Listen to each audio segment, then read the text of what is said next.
Dan kalau teman-teman paham, pasti udah tahu sebetulnya pemilik MSCI itu lagi ngincer apa sih di Indonesia sehingga kita diobok-obok. Ternyata ada State Street, BlackRock, Vanguard yang mereka semua adalah pemilik MSCI. That's the invisible hands. Orang-orang yang pengen menciptakan perang dunia 3, rela lakukan segala cara, membunuh orang, culik orang, makan orang supaya tetap berkuasa di sana. Dan ini yang harus kita lawan bersama, guys. Duit di kantong lu makin tipis. Pejabat-pejabat lu diajarin jadi korup, memperkaya mereka. Terus siapa ujungnya yang menikmati semua kekayaan kita itu? Ya orang-orang yang ada di belakang semua ini. Di belakang The Fed, di belakang JP Morgan, di belakang BlackRock. Ngeri, guys. Permainan yang ngeri nih. Dan kalau teman-teman paham, pasti udah tahu sebetulnya pemilik MSCI itu lagi ngincer apa sih di Indonesia sehingga kita diobok-obok. Perusahaan apa yang sebegitu diinginkan sama para penghisap darah ini? Karena begitu strategik. Adanya cuma di Indonesia. Kualitasnya nomor wahid. Dan lu harus hati-hati. Kalau lu pemilik emiten tersebut, lu lagi diincer.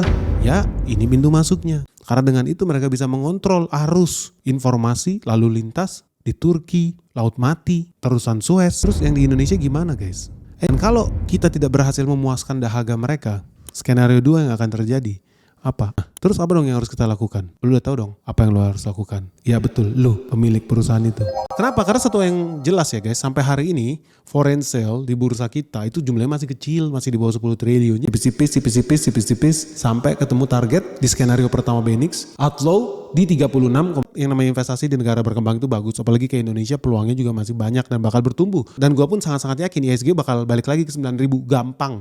Bahkan gue yakin bisa 10.000 sebelum tahun ini berakhir. Pertumbuhan ekonomi Indonesia tetap konsisten, bahkan mungkin tahun ini bisa di atas 6%.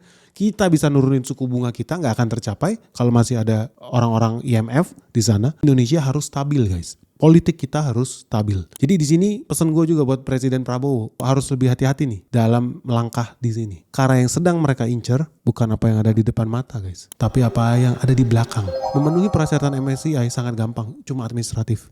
Tapi keinginan di belakang layar. Lu setuju nggak kalau kita bahas di video selanjutnya? Sampai kapan drama ini berakhir?